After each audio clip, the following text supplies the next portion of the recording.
नमस्कार, जोहार झारखंड में आपका स्वागत। मैं राहुल ओझा आपके साथ। धनबाद से बड़ी खबर है, जहां एटीएस की बड़ी कार्रवाई देखने को मिली है। एटीएस ने 6 लोगों को हिरासत में लिया है। प्रतिबंधित संगठन के लोग पकड़े गए हैं। एटीएस ने 15 जगहों पर रेड किया है। संदिग्धों के पास से हथियार बरामद किए गए हैं। लैपटॉप और प्रतिबंधित किताब भी इनके पास मिले हैं। एटीएस संदिग्धों से पूछताछ कर रही है।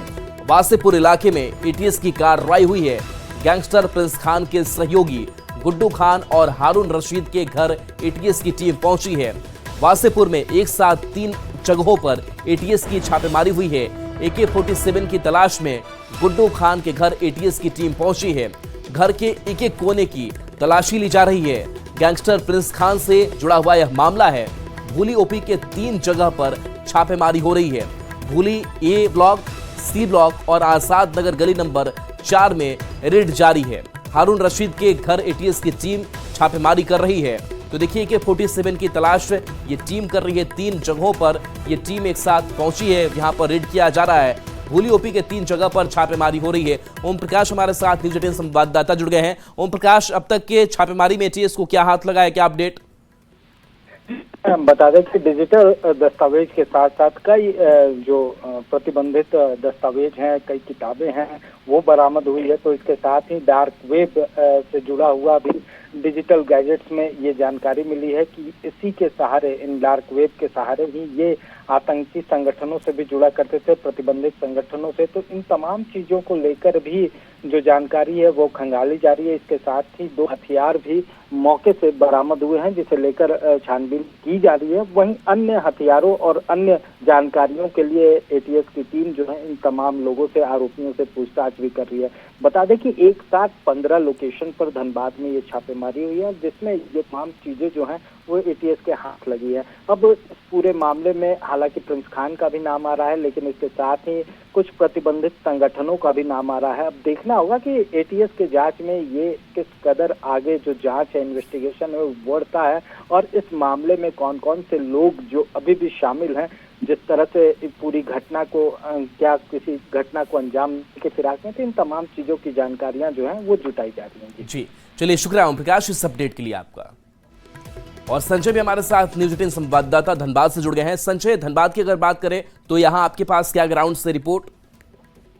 फिलहाल तो जो एटीएस की टीम है, 3 युवक और युवती को भी जो है हिरासत में लिया और हिरासत में लेकर उन लोगों से पूछताछ की जा रही है। फिलहाल जो 2 हथियार और इलेक्ट्रॉनिक गैजेट इन लोगों ने बरामद किया है, क्योंकि इस छापेमारी से जो वासेपुर का इलाका है उसमें खलबली जरूर मच गई, क्योंकि पहलगाम में जो आतंकी हमले हुए हैं उससे भी इस तार को जोड़कर देखा जा रहा है। क्योंकि यहाँ पर गुड्डू खान और हारून रशीद के आवास में छापेमारी की गई और गहन छापेमारी की गई। साथ ही साथ बताया जा रहा है कि एक AK-47 की हथियार की तलाश के लिए एटीएस की टीम को कुछ सूचना मिली थी, जिसको लेकर ये जो है छापेमारी की जा रही है। और इस छापेमारी में 2 हथियार के साथ लैपटॉप और कुछ जो इलेक्ट्रॉनिक अन्य गैजेट है वो भी बरामद हुए हैं। और फिलहाल जिन 3 युवकों और एक युवती को हिरासत में लिया गया, उनसे पूछताछ की जा रही है। हालांकि इस पूरे मामले में अगर कहा जाए तो पुलिस प्रशासन किसी भी तरह की जानकारी देने से बच रही है और कुछ भी कैमरे के सामने बोलने से वो जो है तो मना कर रही है। लेकिन इस छापेमारी, एटीएस की छापेमारी से कहीं ना कहीं पहलगाम के आतंकी हमलों के भी तार जोड़ने की संभावना है और उसे लेकर भी जो टीम है वो जांच पड़ताल कर रही है। जी चलिए, शुक्रिया संजय इस अपडेट के लिए आपका। और पहलगाम हमले को लेकर इरफान अंसारी का बड़ा बयान सामने आया है। कहा है कि आतंकवाद का कोई धर्म जात नहीं होता, लेकिन शर्म की बात है कि बीजेपी इससे भी जाति और धर्म से जोड़कर देश को बांटने की घटिया राजनीति कर रही है। उन्होंने बीजेपी सांसद निशिकांत दुबे से गुलमर्ग जाने और मैरिज एनिवर्सरी मनाने पर भी सवाल पूछा है।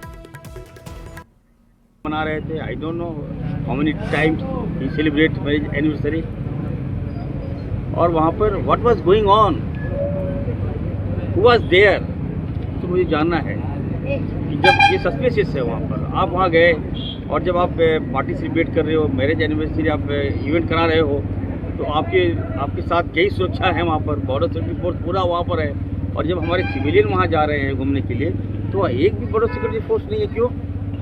तो मुझे तो यहाँ पे कुछ शंका है, बट उचित प्लेटफॉर्म आएगा, then I will describe this. Irfan Ansari के बयान पर बीजेपी ने पलटवार किया है। कहा इरफान अंसारी का मानसिक संतुलन खो गया है। मुझे लगता है इरफान अंसारी, उनका पूरा यहाँ सरकार एक तरीके से मानसिक रूप से लकवाग्रस्त स्थिति में है। अनाप शनाप लोग बोल रहे हैं। सुदीप्त सोनू जी का देखिए, बोलना क्या है, बोल क्या रहे हैं। ये लोग मानसिक संतुलन खो बैठे हैं। अब इरफान अंसारी जो कलमा पढ़ने की बात बोल रहे हैं निशिकांत दुबे को, तो स्वयं इरफान अंसारी हनुमान चालीसा पढ़ते हैं क्या? अब रही बात कि वो गुलबर्गा गए अपनी शादी की सालगिरह मनाने, तो भाई सांसद हैं, प्रोटोकॉल में सुरक्षा नहीं रहेंगे। जब ये इरफान अंसारी यहाँ भारी भरकम फौज लेके घूम रहे हैं, इसी झारखंड में पंचर बनाने वाला फिरोज को क्या सिक्योरिटी मिला है क्या? ये बिल्कुल बेतुकी बातें हैं। और इरफान अंसारी जी के जो वक्तव्य है उसको सीधे से मैं खारिज करता हूँ। रक्षा राज्य मंत्री संजय सेठ ने झालदा में पहलगाम के आतंकवादी हमले में बलिदान हुए आईबी अधिकारी मनीष रंजन के परिजनों से मुलाकात की। इस दौरान उन्होंने परिवार के सदस्यों से मिलकर अपनी गहरी शोक संवेदना व्यक्त की। संजय सेठ ने कहा, दुख की इस घड़ी में पूरा भारत मनीष के परिवार के साथ मजबूती से खड़ा है। उन्होंने आश्वासन दिया कि आतंकवादी हमले का दुस्साहस करने वाले और पर्दे के पीछे की साजिश में शामिल किसी भी दोषी को बख्शा नहीं जाएगा। घर वालों ने बताया कि 12 किलोमीटर तक वो बच्चों को लेके भागी है। हाथ में मौली बंधी दिया, मौली को दांत से काटा है, अपना अपने बच्चों का। उन बताया कि उनके परिवार वालों ने बच्चों को सिखाया कि अपना नाम कोई हिंदू नाम मत बताना, अब्दुल और क्या नाम बताना, और अंदाज लगाओ कि पहलगाम जैसे पहाड़ियों, दुर्गम पहाड़ियां आपको अपने कंधों पे बैठा के वो महिला 12 किलोमीटर तक भागी है। जो आतंकवादियों ने घृणित कार्य किया है, एक एक आंसू का, हम कह सकते हैं कि आतंकवादियों को मंसूबे पूरे नहीं हो रहेंगे। ऐसे मंसूबों पालने वाले ऐसे आतंकवादी को माकूल जवाब। पहलगाम आतंकी हमले को लेकर बीजेपी विधायक सीपी सिंह का बड़ा बयान सामने आया और कहा, थोड़ा इंतजार कीजिए, बड़ा कुछ होगा। 140 करोड़ लोगों के प्रधानमंत्री हैं, देशवासियों को भरोसा है। कुछ राजनीतिक दल के बड़बोलेपन नेता हैं जो खुद से कुछ बोलते हैं। प्रधानमंत्री फौलादी हैं, बोलते कम है, काम ज्यादा करते हैं। 2 बार स्ट्राइक हुआ है। कब होगा, किस समय होगा, कहां होगा, ये बताने की जरूरत भी नहीं है। 40 करोड़ देशवासियों का प्रधानमंत्री है, तो उसके ऊपर जिम्मेवारी है ना। सर्वदलीय बैठक में भी सबों ने कहा है कि सरकार जो निर्णय लेगी उसके साथ है, तो मनोबल भी बढ़ता है। लेकिन आपने देखा होगा कि कुछ ऐसे भी राजनीतिक दल हैं और जिनके बड़बोले नेता तरह तरह की बातें भी बोल रहे हैं, फिर भी देश का आदरणीय प्रधानमंत्री नरेंद्र मोदी जी फौलादी है, बोलता कम है, काम ज्यादा करता है। और जब बोला है ना, तो उसने क्या कहा है, कल्पना से बाहर जाकर के सजा देंगे। हम लोग को इंकार करना चाहिए। भाई देखिए, कोई ऐसा थोड़ा है कि यहाँ से उठे और किसी के जाकर के पीट के चला है। पहले भी 2 बार स्ट्राइक हुआ है, लेकिन ये कुछ बड़ा होगा। कब होगा, कैसे होगा, ये हम लोग को जानने की जरूरत भी नहीं है। हजारीबाग से इस बीच बड़ी खबर, जहां अफीम तस्करी का भंडाफोड़ हुआ है। कुर्रा थाना क्षेत्र से 2 तस्कर गिरफ्तार किए गए हैं। तस्करों के पास से 2.5 किलो अफीम बरामद की गई है। बरामद अफीम की कीमत लगभग 12.5 लाख रुपए बताई जा रही है। बरेली की तरफ बेचने के लिए लेके जा रहे थे, उसी दरमियान ये लोग को पकड़ा गया है। 2.5 किलो अफीम मिला है और एक एंड्रॉयड मोबाइल 4 वेइंग मशीन जो जिसे तौला जाता है, वो एक मशीन मिला है। जमशेदपुर से बड़ी खबर है, जहां पुलिस ने 2 मामले का खुलासा किया है। 4 आरोपियों को गिरफ्तार किया है। बता दें कि जल जीवन मिशन योजना के 6 लाख रुपए के पाइप चोरी कर ट्रक पर ले जा रहे पकड़े गए। वहीं दूसरा मामला, चोरी हुई कार को बरामद किया गया। ग्रामीण एसपी ने दोनों मामले का खुलासा किया है। धनबाद से बड़ी खबर, जहां सड़क हादसे में युवक की मौत के बाद से हंगामा हो गया। आक्रोशित ग्रामीणों ने सड़क जाम कर दिया। मुआवजे की मांग को लेकर के सड़क जाम किया गया। करीब 8 घंटे तक यातायात पूरी तरह से ठप रहा। सांसद ढोलू महतो के हस्तक्षेप से जाम खत्म हुआ। सांसद ने हर संभव मदद का आश्वासन भी दिया है। ये तस्वीर उस सड़क की जिसको घंटों जाम रखा गया। ढोलू महतो पहुंचे, आश्वासन दिए। युवक की मौत के बाद से लोगों ने हंगामा किया, लेकिन बाद में लोग शांत हो पाए। जिलाधिकारी महोदय, थाना प्रभारी, सारे लोग आए हुए हैं। इन लोगों के द्वारा आश्वासन दिया गया है कि जो ट्रांसपोर्टर और जिस डंपर ने मारा उस पर नेम एफआईआर हम लोग करेंगे। उस पर कड़ी से कड़ी सजा कैसे मिले, इनको इंश्योरेंस का पैसा कैसे मिले और जो सुविधा, सरकारी सुविधा उसको मिले। और वासरी से जो ट्रांसपोर्ट हो रहा था तब तक, जब तक आपस में आके थाना प्रभारी से या यहाँ से बात नहीं करेगा तब तक उसका ट्रांसपोर्ट बंद रहेगा। हजारीबाग जिले में झारखंड राज्य का पहला हाई सिक्योरिटी जेल बन रहा है। इसका निरीक्षण गृह सचिव ने किया। 18.20 एकड़ में बन रहे इस अत्याधुनिक जेल में 280 कैदियों को रखने की व्यवस्था होगी। इस दौरान जेल आईजी के साथ डीसी और एसपी समेत कई अधिकारी मौजूद रहे। गृह सचिव ने पूरे कैंपस में घूमकर काम का जायजा लिया। यह जेल खासकर हार्डकोर उग्रवादियों और अपराधियों के लिए तैयार किया जा रहा है, जहां कड़ी निगरानी की व्यवस्था होगी।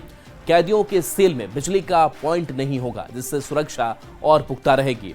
जेल में आधुनिक सुविधाओं के साथ अस्पताल, कार्यालय, आवास, पाकशाला, बैरक, वॉच टावर और अग्निशमन व्यवस्था भी होगी। निर्माण पर लगभग 87 करोड़ 66 लाख रुपए की लागत आएगी। हाईकोर्ट की जस्टिस अनुभा रावत चौधरी आज सिमडेगा सिविल कोर्ट पहुंची। यहां उन्होंने एक उद्यान सह ओपन जिम का उद्घाटन किया। इसके बाद जस्टिस बाल सुधार गृह का निरीक्षण किया। इस दौरान उन्होंने अभी हाल में बाल सुधार गृह के एक बच्चे की मौत मामले में जानकारी ली। बाल सुधार गृह के बच्चों के मानसिक और बौद्धिक विकास को बेहतरीन तरीके से डेवलप करने का निर्देश दिया। बाल सुधार गृह के बच्चों के रहने, खाने, खेलने और पढ़ने की सुविधाओं का भी जायजा लिया और कई निर्देश दिए। अरे ओवरऑल देख रही हूँ कि क्या सिचुएशन है। एक अनफॉर्चुनेट इंसिडेंट यहाँ भी हुआ था, तो उसके बारे में थोड़ा पता कर रही हूँ और क्या ऐसा करूँ कि आगे ना इस तरह के इंसिडेंट हो। बच्चों को समझाना कैसे रहना है, कैसे क्या करना है, बाकी सबसे मीटिंग ली है। और जमशेदपुर से बड़ी खबर, जहां एमजीएम थाना अंतर्गत आयुष्मान आरोग्य मंदिर के सीएचओ ज्योति कुमारी की हत्या के विरोध में प्रदर्शन हुआ है। आयुष्मान आरोग्य मंदिर के कर्मचारियों की सुरक्षा की मांग को लेकर के सैकड़ों नर्स और अस्पताल कर्मियों ने आक्रोश मार्च निकाला। उपायुक्त कार्यालय का घेराव कर आरोपी को सख्त सजा देने की मांग की।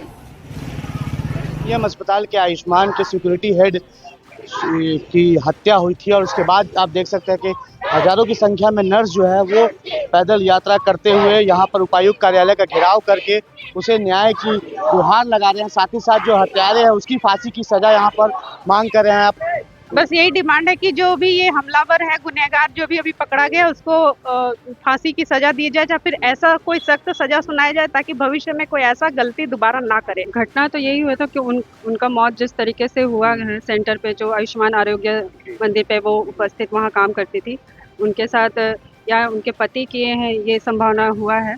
तो हम लोग यही चाहते हैं कि उनको कड़ी से कड़ी सजा मिले, या तो उनको फांसी दिया जाए या तो उनको उम्र कैद की सजा मिलनी चाहिए। न्याय का मांग यही करते हैं कि जो भी भविष्य में ऐसा घटना ना हो, इसके लिए हम जो भी हुई है अमानवीय घटना, उसके लिए हम कड़ी निंदा करते हैं और हम मांग करते हैं कि आगे चलकर हमें ऐसा कुछ देखना ना पड़े, तो हमें सिक्योरिटी चाहिए। ज्योति का जो गुनहगार है उसको कड़ी से कड़ी सजा मिला जाए। और क्या हम लोग जो सीएचओ जितने भी हम लोग स्वास्थ्य विभाग में काम करते हैं अलग अलग जगह, जहाँ गांव एरिया है तो वहाँ सिक्योरिटी की बहुत कमी है, तो हम लोग बहुत अकेला सेफ करते काम करना पड़ता है, तो हम लोग को एक सिक्योरिटी दिया जाए और अपना जो भी बीमा है वो बीमा मिलना चाहिए।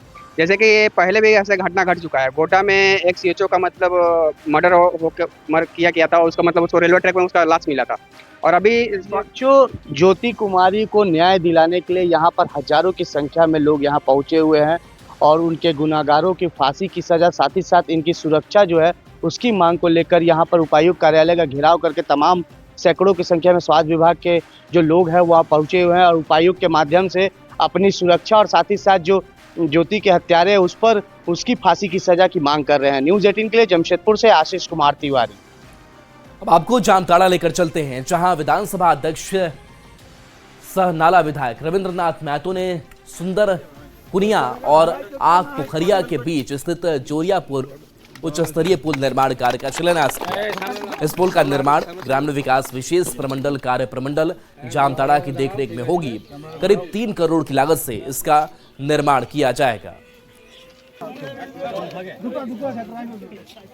नाला कुंड रहित फतेहपुर के भूगोल के बारे में आप वाकिफ हैं। ऐसे अभी वो दर्जन इस तरह का गांव है कि जहां के लोगों को आवागमन में काफी दिक्कत होता है, खास करके बरसात के दिन में जब छोटा नदी में या नदी में पानी आता है, उस समय काफी दूर तक जाकर के उनको अपना जो काम है उस काम का निष्पादन करना पड़ता है। तो हम लोगों का प्रयास है कि इन तमाम जगहों में पुल पुलिया कलवर्ट इन तमाम चीजों को बना देने के बाद उनको अपने घर से जहां काम का स्थान है उस गंतव्य स्थल तक पहुंचना जैसे सरल और सहज हो जाए, इसी का हम लोगों का प्रयास है। अब बात करते हैं मौसम से जुड़ी खबर की। जमशेदपुर में लगातार गर्मी अपना नया रिकॉर्ड बना रही है। पारा 42 से 43 डिग्री पहुंच गया है। लोग घर में दुबकने को मजबूर हैं। तपिश, धूप और लू से लोग परेशान हैं। वहीं दूसरी तरफ स्कूल के छोटे छोटे बच्चे धूप से बचने के लिए देसी जुगाड़ लगा रहे हैं। सिर पर पेड़ का पत्ता रखकर धूप से बचने की कोशिश कर रहे हैं, जिसका वीडियो सोशल मीडिया पर तेजी से वायरल हो रहा है।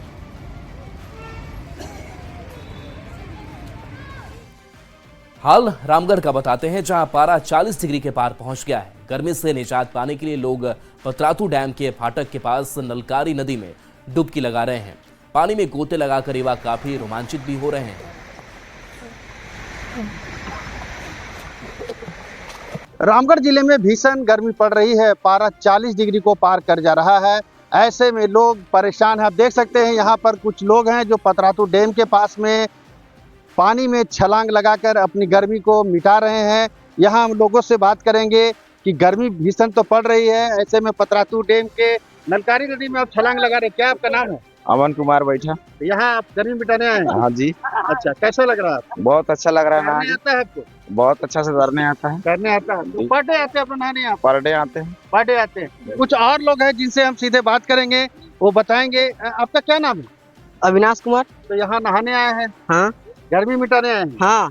तैरने आता है ना? हाँ। तैरने आता है? हाँ, पूरा अच्छा से आता है। तो गर्मी की वजह से यहाँ गोता लगाने आए हैं? हाँ, डेली आते हैं नहाने हम लोग, सब हम लोग ग्रुप आते हैं। अच्छा, आपका क्या नाम? रितेश। तो आप भी पढ़े आते नहाने यहाँ पर? हाँ, डेली। पूरा तैरने आता है ना? हाँ। क्योंकि काफी गहरा पानी है। हाँ, बहुत मजा आता है। मजा आता है। हाँ। तो देख सकते हैं, इनका कहना है कि काफी मजा आता है। लगातार देख सकते हैं छलांग भी ये लगा रहे हैं, खूब मस्ती कर रहे हैं। देख सकते हैं कि गर्मी का क्या आलम है। 40 डिग्री को पारा पार कर जा रहा है। ऐसे में रामगढ़ जिले में जो लोग हैं यहाँ पर जो पतरातू डैम के नलकारी नदी में आकर के यहाँ पर छलांगे लगा रहे हैं। देखते हैं पतरातू डैम के ठीक फाटक के पास में ये नदी निकल कर आगे जाती है, लेकिन नदी गहरा है। ऐसे में सावधानी बरतते हुए यहाँ पर स्नान करने की जरूरत है। गर्मी जो परवान पर चढ़ा हुआ है, फिलहाल पारा 40 डिग्री को पार कर रहा है। ऐसे में जो ये नदी है, डैम है, लोगों को गर्मी से राहत जरूर पहुंचा रही है। जावेद खान, न्यूज़ 18 रामगढ़। जमशेदपुर में लगातार गर्मी अपना नया रिकॉर्ड बना रही है। वहीं दूसरी तरफ शहर से सटे बस्ती इलाकों में बूंद बूंद पानी के लिए जद्दोजहद करना पड़ता है। चापाकल, बोरिंग सूख गए। बच्चे, बड़े बुजुर्ग हाथों में जरकन और खाली बर्तन लेकर बूंद बूंद पानी की खोज में निकल पड़े हैं। ऐसे में जमशेदपुर के जल पुरुष ने एक बार फिर लोगों के बीच अवतार बनकर आए। निःशुल्क 15 टैंकर से पूरी बस्ती इलाके में पानी का वितरण कर रहे हैं। गर्मी के दिनों में जमशेदपुर की पहचान जरकन और बर्तनों से होती है। तस्वीर मेरे पीछे आप देख सकते हैं कि अभी मैं मौजूद हूँ जमशेदपुर के बागबेड़ा, परसोडी, चुकसलाई, घागीडी क्षेत्र में, जहाँ सुबह से लेकर रात भर महिलाएं, बच्चे जो है वो हाथों में जरकन और बर्तन लेकर इसी तरह लगभग 2 से 3 किलोमीटर लंबी कतार लगती है और सभी का मकसद होता है कि बूंद बूंद पानी अपने घर पर पहुंचाए। हालांकि जिला प्रशासन हो, यहाँ के स्थानीय विधायक हो या सांसद, सभी दावे जो है वो कहीं ना कहीं गर्मियों के दिनों में खोखले साबित हो जाते हैं। जब गर्मी आती है तो लोग बूंद बूंद पानी के लिए तरसने लगते हैं। जमशेदपुर में तो कई दावे किए जाते हैं विधायक, सांसद और जिले के उपायुक्त द्वारा कि लोगों को परेशानी नहीं होगी, कई योजनाएं आती है, मगर गर्मी के दिनों में ये योजनाएं जो है वो सफ़ेद हाथी में तब्दील हो जाता है। यहाँ देख सकते हैं कि सभी के चेहरे, बस एक ही परेशानी सभी के चेहरे पे दिख रही है, तो पानी पानी पानी, क्योंकि पानी ही सबसे महत्वपूर्ण चीज़ होती है और उसी के लिए लोग यहाँ रात रात भर अपने बच्चों को लेकर काम धंधा छोड़कर यहाँ पर आप देख सकते हैं कि एक एक बूंद पानी अपने घर तक पहुँचाना चाहते हैं।